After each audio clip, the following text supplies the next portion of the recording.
आज हम लोग शुरू करने वाले हैं क्लास 10th की फिजिक्स, है ना। क्या पढ़ना है? क्लास 10th की फिजिक्स। हाँ, आज तक कभी एक भी वीडियो क्लास 10th की नहीं आई थी और आज हम लोग एक नए एनर्जी के साथ क्लास 10th की फिजिक्स को शुरू करेंगे। तो जितने भी बच्चे हैं हाई स्कूल के, जो भी क्लास 10th के विद्यार्थी हैं, वो एकदम आ जाएं, इस प्लेटफॉर्म से जुड़ जाएं। और ये जो प्लेटफॉर्म है वो आपके लिए बिल्कुल निःशुल्क। तो इस प्लेटफॉर्म पर मैं आप लोग को फिजिक्स, केमिस्ट्री, मैथ, बायो सारे वीडियो को मैं आप लोग को प्रोवाइड कराऊंगा और आप लोग पूरी मेहनत के साथ, पूरी एनर्जी के साथ 1 साल तक मुझसे जुड़े रहिए। तो चलिए देर ना करते हुए आज हम लोग शुरू करेंगे फिजिक्स। चलिए फिजिक्स में हमको पढ़ना है फर्स्ट चैप्टर। फर्स्ट चैप्टर क्या है? लाइट। लाइट जिसे हम लोग क्या बोलते हैं भैया? जिसे हम लोग क्या बोलेंगे? प्रकाश। क्या पढ़ना है? प्रकाश, परावर्तन के बारे में पढ़ना है और अपवर्तन। और किसके बारे में पढ़ना है? अपवर्तन। ठीक, वीडियो बहुत ही शॉर्ट होने वाला है, ज़्यादा लंबा नहीं होगा, लगभग 25 से 30 मिनट का वीडियो होगा। मैं उम्मीद करता हूं कि जितने भी विद्यार्थी क्लास 10th के हैं वो सारे विद्यार्थी इस चैप्टर को पढ़ें और पूरी मन से पढ़ें। 1 मिनट भाई।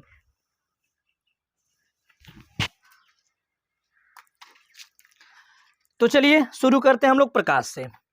लाइट। चलो, लाइट। लाइट क्या होता है पहले इसके बारे में हम लोग जानेंगे। चलिए भाई, क्या होता है लाइट, पहले इसके बारे में जानेंगे। भाई देखो, किताबों में अलग अलग तरीके से डिफिनेशन दिया हुआ है कि लाइट जो होती है एक तरह की ऊर्जा होती है। ठीक, जिससे हमको क्या होता है कि वस्तुओं को हम देख पाते हैं। लाइट की उपस्थिति में हम क्या करते हैं? किसी वस्तुओं को देख पाते हैं। अगर लाइट ना हो तो हम वस्तुओं को देख नहीं पाएंगे। जैसे मान लीजिए, सपोज कीजिए कि यहाँ पर क्या हो? अंधेरा हो। अंधेरा हो और अंधेरे में हमको किसी भी चीज को देखनी हो तो हम क्या होते हैं? उस वस्तु को, उस ऑब्जेक्ट को देखने में असफल होते हैं, हम उसको अच्छे से देख नहीं पाते हैं। यानी हम कह सकते हैं कि लाइट इज एनर्जी। लाइट एक तरह का क्या है? प्रकाश है, जिसकी उपस्थिति में हम वस्तुओं को क्या कर पाते हैं? आसानी से देख पाते हैं। लेकिन ये थोड़ी सी परिभाषा मुझे क्या लगता है, थोड़ा सा अटपटा लगता है। भाई एनर्जी तो है, एनर्जी तो है, लेकिन थोड़ा सा मेरे हिसाब से अगर कहा जाए तो लाइट का थोड़ा सा हम डिफिनेशन क्या करेंगे, थोड़ा सा अच्छे लेवल का डिफिनेशन देंगे, थोड़ा सा अच्छी शुद्ध परिभाषा देंगे। तो देखिए, जो लाइट की जो परिभाषा होगी, light is a electromagnetic waves. बात समझ आया ना कि लाइट जो होती है एक तरह की क्या होती है? विद्युत चुंबकीय तरंग है। प्रकाश, प्रकाश एक विद्युत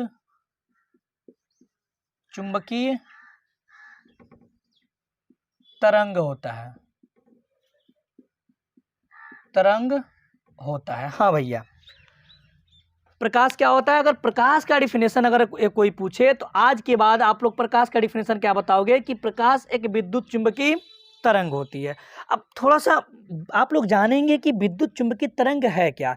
भाई देखो, बहुत सारा पॉस्टुलेट है। सबसे पहले आए न्यूटन्स भाई साहब। न्यूटन्स ने भी प्रकाश के ऊपर अपना जो भी टॉपिक्स दिया था, ठीक है ना, बहुत सारा अपना पॉस्टुलेट दिया। उन्होंने क्या कहा कि प्रकाश जो होता है वो कणों के रूप में चलता है, पार्टिकल के रूप में चलता है, ठीक है ना, और उसके अंदर मास होता है। लेकिन आगे चल करके क्या हो गया, उनकी जो थियरी हो गई वो कहीं ना कहीं रॉन्ग ही हुई। फिर उनके बाद आए हाइगेंस। हाइगेंस ने ये कहा कि जो प्रकाश होता है वो एक तरंगों के रूप में चलता है, वेव्स के फॉर्म में चलता है। और चूंकि प्रकाश को तरंगों को चलने के लिए माध्यम की आवश्यकता होती है, इसलिए इस पूरे ब्रह्मांड में, इस पूरे यूनिवर्स में कण कण में एक माध्यम है जिसे हम लोग क्या कहते हैं? ईथर कहते हैं। ये बाद की बात है, ये सुना जाता है कि ऐसा हुआ है, ठीक है ना। तो प्रकाश देखिए, एक्चुअल में जो होता है, प्रकाश के पास दोनों चीजों का नेचर पाया जाता है, पार्टिकल का भी और तरंग का भी। ठीक, आगे हम लोग जब आप लोग 11th में जाएंगे तो इसके बारे में सीखेंगे। देखिए, अगर कोई भी अगर प्रकाश अगर तरंग के रूप में है तो उसके पास एनर्जी होगी। उसके पास क्या होगी? एनर्जी होगी, क्योंकि तरंगे जो होती हैं वो एनर्जी के रूप में चलती हैं, उनके अंदर एनर्जी होती है। इसलिए प्रकाश का डिफिनेशन बोल दिया गया है कि प्रकाश क्या एक तरह की ऊर्जा है। लेकिन अगर शुद्ध डिफिनेशन की बात किया जाए तो हम लोग आज से ये जानेंगे कि प्रकाश एक विद्युत चुंबकीय तरंग है। सबसे पहले हम लोग जानेंगे कि विद्युत चुंबकीय तरंग होती क्या है। विद्युत चुंबकीय तरंग होती क्या है? तो बहुत सारी जितने भी आप लोग तरंगों के बारे में सुने होंगे, अभी 9th में आप लोगों ने तरंगों के बारे में सुना होगा। साउंड, साउंड के बारे में सुना ना। ध्वनि, ध्वनि जो चैप्टर आपकी थी, तो वहां पर देखिए कुछ तरंगे यहाँ से ऐसे होती हैं। देखिए, तरंगों के बारे में आप लोगों ने जनरली सुना होगा 11th में ध्वनि वाले चैप्टर में कि गर्त और श्रृंगों के रूप में तरंगे ऐसे चलती हैं जिन्हें हम लोग एक जो डिस्टेंस होता है उसे क्या बोलते हैं, लैम्डा बोलते हैं, तरंगदैर्घ्य बोलते हैं। तो ज़्यादा बात इस पर न कर करके सबसे पहले हम इसके बारे में जानेंगे कि विद्युत चुम्बकीय तरंग होती क्या है। तो देखिए, अगर मान लीजिए आपने एक नाम सुना होगा एक्सरे, किसका नाम सुना होगा, एक्सरे। भाई अगर किसी को चोट वगैरह लग जाए, किसी को अगर चोट वगैरह लग जाए, मान लो अगर उसका पैर या फिर हाथ कुछ भी अगर फ्रैक्चर हो जाए, तो उसको जानने के लिए हम लोग करते क्या है, जब हम उसको क्या करते हैं, मेडिकल में ले जाते हैं, तो वहाँ पर उसका होता है एक्सरे। देखिए ये जो एक्सरे होती है यह एक तरह की रेज होती है, एक तरह की किरणें होती हैं, जिसको हमारे बॉडी के अंदर क्या किया जाता है, भेजा जाता है। और ये किरणें क्या करती हैं, जो भी फ्रैक्चर वाला पार्ट है उसको क्या करती है, एक तरह की वहां से इमेज बना करके निकाल लाती है। और हम लोग उस एक्सरे में जैसे ही देखते हैं तो हमको पता लग जाता है कि हाँ ये वाला पार्ट यहाँ से डैमेज हुआ है, ये वाला पार्ट यहाँ से डैमेज होता है। तो ये किसकी मदद से होता है, एक्सरे। भाई इसका नाम ही क्या है, एक्स किरण, यानी एक तरह की, ये क्या है, एक किरण है, यह क्या है, एक तरह की किरण है। और किरण क्या होता है, एक तरह की प्रकाश ही होता है। और देखो ये जो एक्सरे होती है ना, इसको भी हम लोग क्या बोलते हैं, इलेक्ट्रोमैग्नेटिक वेव्स भी बोला जाता है, विद्युत चुम्बकीय तरंग बोला जाता है। फिर उसके बाद से आप लोगों ने किसका नाम सुना होगा, गामा किरणों के बारे में सुना होगा, गामा रेज, गामा किरण, गामा किरणों के बारे में सुना होगा। देखो गामा किरणें क्या होती हैं, थोड़ा सा मैं आप लोगों को बता दूं। भाई मैं बहुत बेसिक लेवल से फिजिक्स आप लोगों को पढ़ाऊंगा, ठीक है ना। अगर इन सब चीज़ों के बारे में आप लोग जानेंगे नहीं तो अभी आगे चल करके प्रॉब्लम्स क्रिएट हो जाएगा कि सर आखिर में आपने बताया था कि प्रकाश से जो एनर्जी है, बस आप लोग बस इतना जान जाते हैं कि प्रकाश एक तरह की ऊर्जा है। नहीं भाई, प्रकाश एक तरह की ऊर्जा तो है, ठीक है ना, लेकिन ये जो प्रकाश होती है वो विद्युत चुम्बकीय तरंग के रूप में चलती है। इसलिए आज के बाद हम लोग सीखेंगे क्या, कि प्रकाश एक विद्युत चुम्बकीय तरंग होता है। थोड़ा सा गामा किरणों के बारे में हम लोग जाने। तो देखिए गामा किरणें जो होती हैं ये बहुत ही खतरनाक होती हैं। जैसे मैं एक एग्जाम्पल के माध्यम से अगर बताना चाहूँ तो आप लोगों ने देखा होगा कि लोहे की जो मोटी मोटी चादरें होती हैं, लोहे की जो मोटी मोटी चादरें होती हैं, उनको काटने के लिए किसका प्रयोग किया जाता है, गामा किरणों का ही प्रयोग किया जाता है। अगर ये गामा किरणें अगर हमारे बॉडी पर अगर पड़ जाए तो सोचो ये इतनी खतरनाक होती है कि हमारी इस पूरे बॉडी को छिद्र करके क्या हो जाएंगी, आगे निकल जाएंगी। और हमारी ये जो बॉडी होगी, इस बॉडी में क्या हो जाएगा, स्किन कैंसर हो सकता है। ये किरणें इतनी खतरनाक होती है। उसके बाद से आप लोगों ने यूवी का भी नाम सुना होगा, यूवी, यूवी अल्ट्रा वायलेट किरणें, अल्ट्रा वायलेट किरणें जिसे हम लोग बोलते हैं परावैंगनी, परावैंगनी किरण, परावैंगनी किरणें। देखिए ये जो अल्ट्रावायलेट किरणें होती हैं ये भी क्या होती हैं, बहुत ही खतरनाक होती हैं। अगर ये भी हमारे अगर बॉडी पर अगर पड़ जाए तो क्या हो सकता है, हमारे पूरे बॉडी का क्या हो सकता है, स्किन कैंसर हो सकता है। देखिए जो प्रकाश से जो किरणें निकलती हैं, प्रकाश से जो किरणें निकलती हैं, उस प्रकाश की किरणों में बहुत सारी किरणें होती हैं। विबग्योर भी होता है, गामा किरणें भी होती हैं, अल्ट्रावायलेट अभी हम लोग सीखेंगे, इंफ्रारेड, इंफ्रारेड भी होती हैं, ठीक है ना। लेकिन ये जो हानिकारक किरणें हैं, ये जो हानिकारक किरणें हैं वो पृथ्वी तक पहुंच नहीं पाती हैं। क्यों नहीं पहुंच पाती हैं, क्योंकि जब हम लोग ऊपर जाएंगे तो जो भी हमारे चार मंडल होते हैं तो वहां पर एक ओजोन परत लगाई गई है। और ओजोन परत क्या करता है, उस सूर्य से आने वाली हानिकारक किरणों, जैसे अल्ट्रावायलेट जैसी हानिकारक किरणों को क्या करता है, अपने अंदर अवशोषित कर लेता है। और जो हमारे काम की जो किरणें हैं जिसे विबग्योर कहते हैं, उन विबग्योर को क्या करता है, पृथ्वी तक भेज देता है। और उन्हीं को हम लोग क्या बोलते हैं, लाइट बोलते हैं। और भी विद्युत चुम्बकीय तरंगों के बारे में हम लोग जाने होंगे कि आप लोग रेडियो सुनते होंगे, रेडियो, रेडियो, रेडियो से निकल करके आया रेडियो वेव्स। रेडियो, भाई आप लोगों ने क्या किया, पहले के समय में तो रेडियो चलता था। रेडियो में होता क्या था कि हम लोग रेडियो चलाते थे और उसमें क्या होता था, एक छोटी बटन और एक बड़ी बटन रहती थी। बड़ी बटन को जैसे हम लोग क्या करते थे, घुमाते थे तो नए नए सिग्नल, अलग अलग सिग्नल पकड़ते थे। और जब अलग अलग सिग्नल पकड़ते थे, आखिर में वो सिग्नल आते कहाँ से हैं, वो सिग्नल कहाँ से आते थे, वो सिग्नल वही तो है इलेक्ट्रोमैग्नेटिक वेव्स। वही तो क्या है, इलेक्ट्रोमैग्नेटिक वेव्स, जिसे हम लोग क्या बोलते हैं, रेडियो वेव्स बोला जाता है। यानी जो जिससे सिग्नल पकड़ता था रेडियो में, उसे हम लोग क्या बोलते थे, रेडियो वेव्स। अब आजकल सबके घर में क्या होगा, एलईडी है या फिर टीवी है। हम लोग क्या करते हैं कि रिमोट लेकर के टीवी को चलाते हैं। अब देखो टीवी में होता क्या है, रिमोट में जैसे आप लोग रिमोट लोगे तो रिमोट के आगे वाले यहाँ पर एक हिस्से में छोटी सी क्या लगी हुई होती है,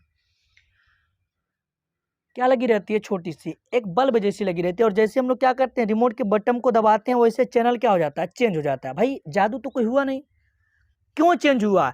आपके उस रिमोट से इंफ्रारेड निकली, इंफ्रारेड वेव से निकली, ठीक है ना, और उसने क्या किया, चैनल को चेंज किया। यानी जो रिमोट वगैरह होता है उसमें जो किरणें होती हैं वो क्या होती है, इंफ्रारेड होती है, इंफ्रारेड वेव्स होती है। ठीक उसी प्रकार से आपका विबग्योर भी है, विबग्योर होता है। ठीक है, देखो ये किरणें जो होती हैं एक्चुअल में ये हमको दिखाई नहीं पड़ती हैं, ठीक है ना, हमको दिखती कौन है, तो वो ये दिखता है, ये किरणें दिखती हैं, विबग्योर, विबग्योर। इसके बारे में तो आप लोग जाने होंगे। अरे भाई इंद्रधनुष, इंद्रधनुष आपने देखा है ना, जब बहुत सारा बारिश होता है तो क्या होता है, इंद्रधनुष बनता है, तो उस इंद्रधनुष में यही रंग होती हैं, विबग्योर। इसे हम लोग श्वेत प्रकाश भी बोलते हैं। क्या बोलते हैं भैया, श्वेत प्रकाश बोलते हैं, व्हाइट लाइट बोला जाता है। क्या बोला जाता है, व्हाइट लाइट बोला जाता है। अब थोड़ा सा समझिए, वी का मतलब क्या होता है, वायलेट, वायलेट मतलब बैगनी, इंडिगो, इंडिगो मतलब क्या होता है, नारंगी, ठीक, ब्लू मतलब नीला, ग्रीन मतलब हरा, ठीक, वाई मतलब येलो पीला, ऑरेंज मतलब, ऑरेंज मतलब बोलो भाई संतरा, रेड मतलब लाल, ठीक। यानी हमारी जो लाइट आती है जो पृथ्वी पर, वो यही लाइट आती है विबग्योर, ठीक है ना, जिसे हम लोग बोलते हैं व्हाइट लाइट, श्वेत प्रकाश। क्या बोला जाता है, श्वेत प्रकाश बोला जाता है। अब समझो भाई, अगर जनरली देखा जाए तो ये पाया गया कि जो वैगनी होता है, जो वायलेट होता है, इसकी जो तरंग दैर्ध्य होती है, इसकी जो तरंग दैर्ध्य होती है, लेमडा जिसे रिप्रेजेंट करते हैं, लेमडा वी, यानी वैगनी का लेमडा, बैगनी रंग के प्रकाश की तरंगदैर्ध्य, ये जनरली पाया गया लगभग 3900 एंगस्ट्रॉम पाया गया। भाई ये लगभग में मैं वैल्यू बता रहा हूँ, करेक्ट वैल्यू नहीं है कि इतना ही होगा, ठीक। यानी बैगनी रंग का जो प्रकाश की जो तरंगदैर्ध्य होती है वो कितना पाया गया, 3900 एंगस्ट्रॉम पाया गया, ठीक। और जो लाल का जो पाया गया लेमडा आर, ये लगभग पाया गया 7800 एंगस्ट्रॉम।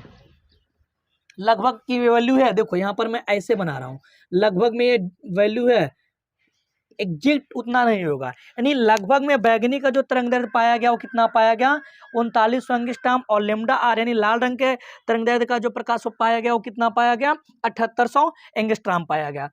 अब बाकी ये जो बचे हुए ये जो कलर होते हैं, इंडिगो, ब्लू, ग्रीन, येलो या फिर ऑरेंज, इन कलरों के जो तरंगदैर्ध्य होते हैं, इन प्रकाश के जो तरंगदैर्ध्य होते हैं, वो इनके बीच में होते हैं। वो क्या होते हैं, इनके बीच में होते हैं। और ये इन किरणों को भी, इस श्वेत प्रकाश को भी हम लोग क्या बोलते हैं, विद्युत चुंबकीय तरंग बोलते हैं, ठीक। यानी हम कह सकते हैं कि प्रकाश एक विद्युत चुंबकीय तरंग है, जिसकी तरंगदैर्ध्य 3900 एंगस्ट्रॉम से लेकर के 7800 एंगस्ट्रॉम तक होती है। ये है क्या, प्रकाश का शुद्ध डिफिनेशन। बात समझ आया ना। फिर प्रकाश के बारे में हम एक चीज और जानेंगे, प्रकाश के बारे में हम कुछ और चीजें जानते हैं, थोड़ा सा डिस्कस करें। ओह,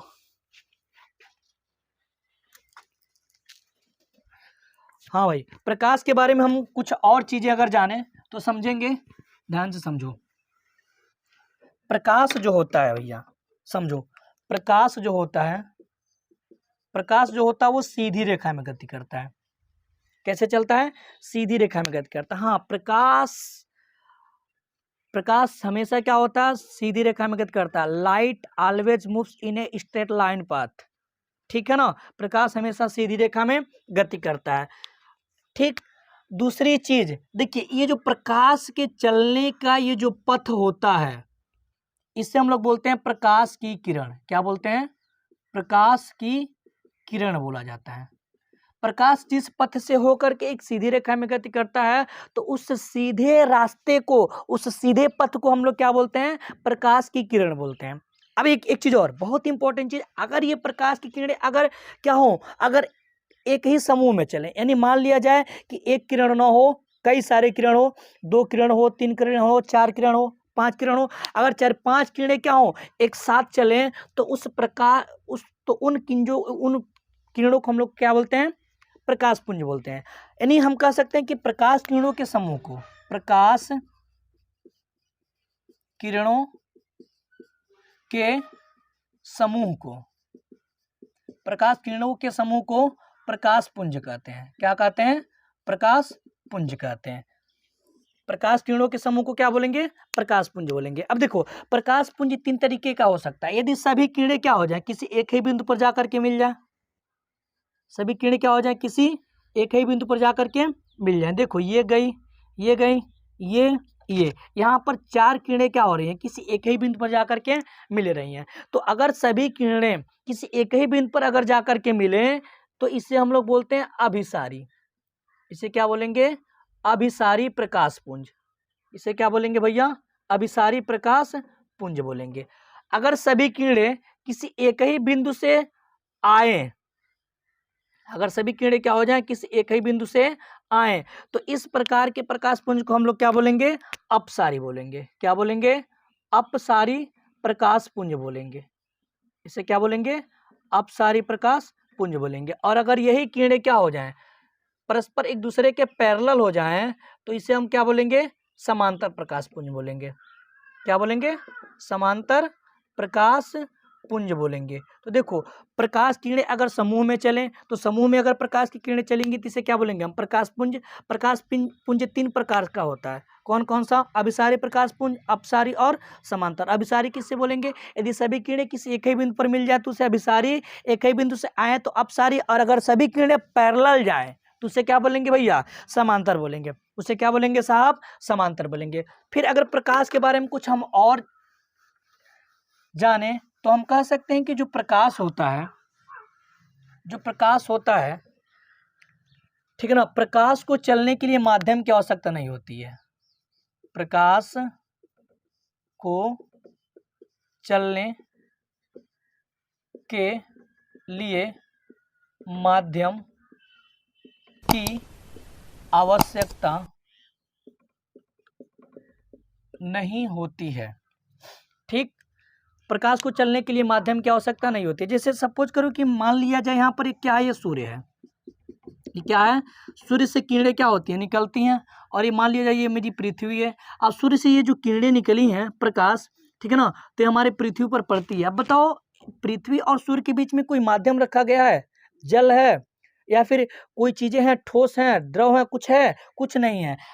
ठीक है ना, यहाँ सब ये सब क्या है? कुछ दूर तक तो एयर है, ठीक है ना। इसके ग्रेविटेशनल फील्ड में क्या पाया जाता है? एयर पाया जाता है। लेकिन जैसे इसके ग्रेविटेशनल फील्ड को पार करेंगे तो यहाँ पर क्या क्रिएट होगा? सब वैक्यूम रहेगा, निर्वात है, ठीक है ना। तो देखो, यहाँ पर सूर्य से प्रकाश की किरणें पृथ्वी तक आई और इनको यहाँ से यहाँ तक आने के लिए किसी माध्यम की, किसी मीडियम की आवश्यकता नहीं पड़ी। यानी हम कह सकते हैं कि प्रकाश को चलने के लिए माध्यम की आवश्यकता नहीं होती है। लेकिन एक बहुत बड़ी चीज, और वो बहुत बड़ी चीज क्या है? प्रकाश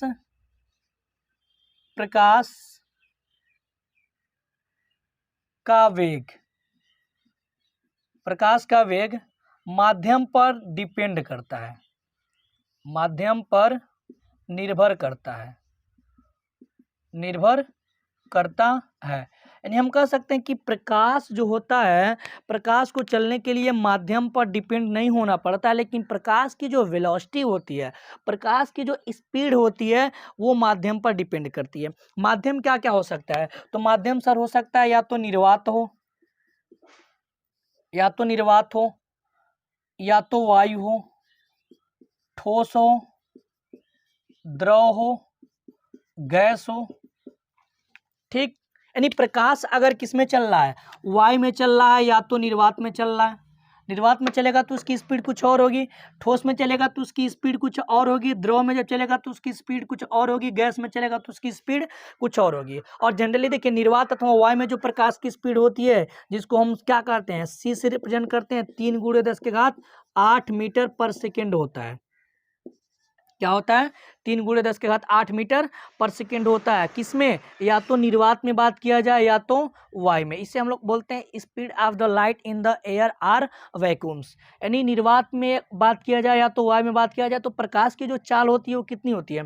3 × 10⁸ मीटर पर सेकेंड। थोड़ा सा इसको सॉल्व करें अगर हम, तो देखो, speed of light in the vacuum, तो 3 × 10⁻, इसको हम बोलते हैं 5 × 10⁻3, कोई प्रॉब्लम भाई? ये दोनों मिलकर के 10⁸ हो जाएगा मीटर पर सेकेंड। अब बोलो भैया इसको हम क्या लिख सकते हैं? 3 गुणे 10⁵ 10⁵ 3 मीटर को क्या लिख सकते हैं? किलोमीटर पर सेकेंड। तो सी बराबर क्या हो जाएगा? 3 और यहाँ पर 5 जीरो ऐड कर दे रहे हैं, किलोमीटर पर सेकेंड। तो सी बराबर क्या हो जाएगा? इकाई, दहाई, सैकड़ा, हजार, 10,000, लाख, 3 लाख किलोमीटर पर सेकेंड। यानी प्रकाश की जो स्पीड है, स्पीड ऑफ लाइट जो है वैक्यूम एंड एयर में, या तो वायु की बात किया जाए या तो वैक्यूम की बात किया जाए। देखो भाई वैक्यूम कुछ बच्चों के दिमाग में घुस नहीं रहा होगा कि वैक्यूम होता क्या। देखो भाई जिससे हम लोग बोलते हैं निर्वात, जिसे क्या बोलते हैं? निर्वात बोलते हैं। निर्वात का मतलब जहां पर कुछ भी ना हो, वायु भी ना हो, नहीं जहां पर वायु न रहेगा या फिर कोई भी माध्यम ना हो, उसे क्या बोलते हैं हम लोग? निर्वात बोलते हैं। यानी निर्वात में या तो वायु में जो प्रकाश की चाल है वो 3 लाख किलोमीटर पर सेकेंड, यानी एक सेकेंड में प्रकाश 3 लाख किलोमीटर दूर जाता। सोचो इसकी स्पीड कितनी है, जितनी हमारी क्षमता नहीं है सोचने की, उससे कई गुना ज्यादा इसकी स्पीड है। यही रीजन तो होता है ना कि जब बादल क्या होते हैं, जब दो बादल आपस में टकराते हैं तो होता क्या है कि प्रकाश पहले आता है और कुछ देर के बाद उसकी गर्जन सुनाई देती है, आवाज कुछ टाइम के बाद सुनाई देती है। क्यों? क्योंकि जो स्पीड ऑफ लाइट है, जो प्रकाश की जो चाल है, वो ध्वनि की चाल की तुलना में बहुत ज्यादा होती है। इसीलिए पहले प्रकाश आ जाता है पृथ्वी पर, बाद में हमको ध्वनि सुनाई देती है। बात समझ आया ना? अब अगर मान लिया जाए, देखो इसकी लाइट देखो भाई, 3 लाख किलोमीटर पर सेकेंड, एक सेकेंड में 3 लाख किलोमीटर जा रहा है। हम अपनी नॉर्मली गाड़ी की स्पीड हमारी होती कितनी है? ट्रेन वगैरह की, ट्रेन की जो स्पीड होती है लगभग 150-60 किलोमीटर प्रति घंटे, 140 किलोमीटर प्रति घंटे, यानी एक घंटे में हम 140 जाते हैं। मान लिया जाए किसी कोई बुलेट ट्रेन है, उसकी स्पीड मान लो 200 किलोमीटर प्रति घंटे है, 250 किलोमीटर प्रति घंटे, फिर भी तो एक घंटे में 250 किलोमीटर ही केवल जा रहा है। और ये भाई साहब एक सेकेंड में कितना दूर जा रहा है? 3 लाख किलोमीटर। यानी अगर एक घंटे तक अगर प्रकाश, अगर सोच लो अगर जाए, नहीं अगर हमको यहाँ पर करना क्या है कि अगर एक घंटे में अगर हम प्रकाश की स्पीड निकालें तो एक घंटे में प्रकाश द्वारा डिस्टेंस बहुत ज़्यादा तय कर लेगा। क्योंकि एक सेकेंड में 3 लाख किलोमीटर जा रहा है, तो एक मिनट में कितना आएगा? 3 लाख गुणे 6, अब उसमें 60 से मल्टीप्लाई करा देंगे तो एक घंटे में कुल दूरी निकल जाएगी। अब एक चीज़ और ध्यान समझो, प्रकाश, सूर्य का जो प्रकाश होता है, सूर्य का प्रकाश पृथ्वी तक आने में लगभग 8 मिनट 20 सेकेंड लगते हैं। कितना लगता है? 8 मिनट 20 सेकेंड लगते हैं। सोचो कि एक सेकेंड में 3 लाख किलोमीटर जा रहा है, लेकिन फिर भी प्रकाश को पृथ्वी तक आने में 8 मिनट 20 सेकेंड लग रहा है। तो सोचो सूर्य इस पृथ्वी से कितनी दूर होगा।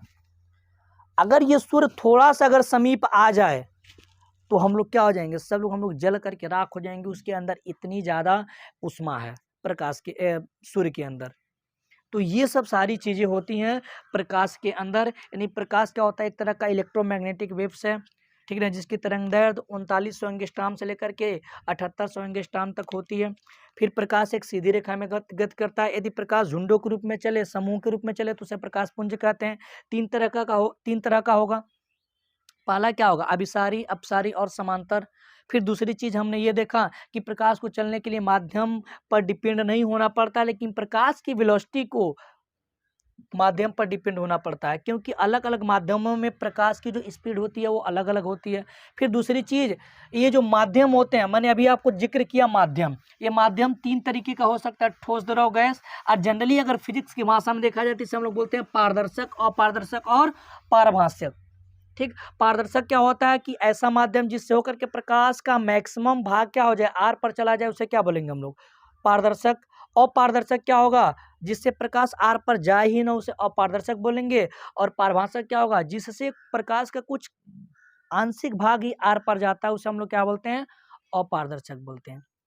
बात क्लियर है ना? इतनी चीजें। फिर दूसरी चीज हम लोग क्या सीखते हैं कि मान लीजिए सपोज करो कि यहाँ पर अगर कोई एक माध्यम है, यहाँ पर क्या है? एक माध्यम है, माध्यम 1, और यहाँ पर एक कोई लाइन है, और यहाँ पर ये क्या है? माध्यम 2। ये लाइन जो है माध्यम 1 और माध्यम 2 को क्या कर रहा है? अलग कर रहा है।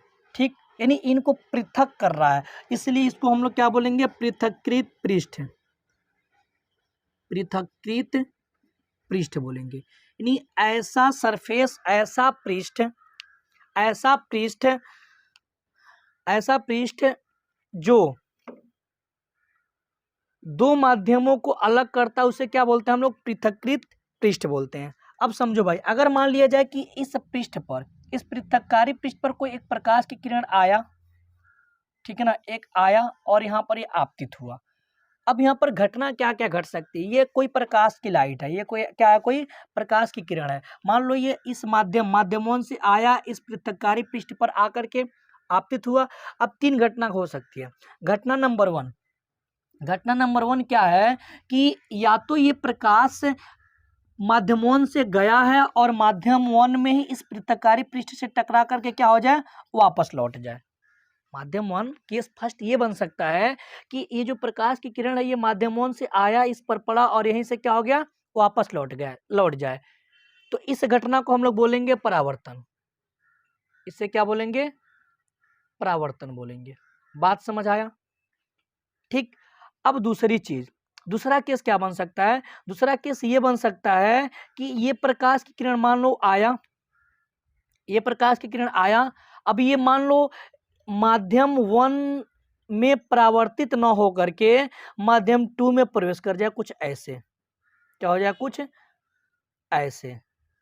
मान लो यहां से आया और इसमें प्रवेश कर गया, तो इसे हम लोग बोलते हैं अपवर्तन। यानी अगर कोई भी प्रकाश की किरण एक माध्यम से जब जाती है और पृथककारी पृष्ठ से टकराकर वापस न आए बल्कि दूसरे माध्यम में प्रवेश कर जाए, तो इस घटना को हम लोग बोलते हैं अपवर्तन।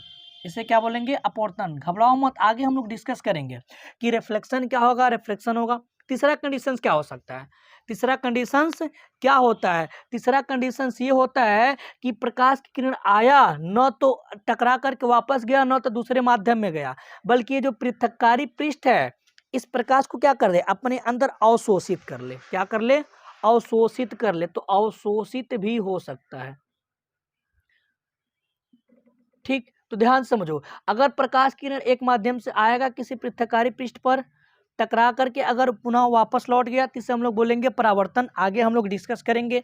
अगर दूसरे माध्यम में प्रवेश कर गया तो देखो, दूसरे माध्यम में जब प्रवेश कर गया तो देखो इसको जाना चाहिए सीधे सीधे, लेकिन सीधे न जाकर के अपने मार्ग से क्या हो चुका है, बेंड हो चुका है, अपने मार्ग से विचलित हो चुका है। इसी घटना को हम लोग बोलते हैं रिफ्रैक्शन, जो हम लोग आगे पढ़ेंगे। तीसरा केस क्या हो सकता है, ये जो पृथककारी पृष्ठ है जो दोनों माध्यमों को अलग कर रहा है, वो इस प्रकाश को क्या कर ले, अवशोषित कर ले। अगर अवशोषित कर लेगा तो उसे हम लोग क्या बोलेंगे, प्रकाश का अवशोषण।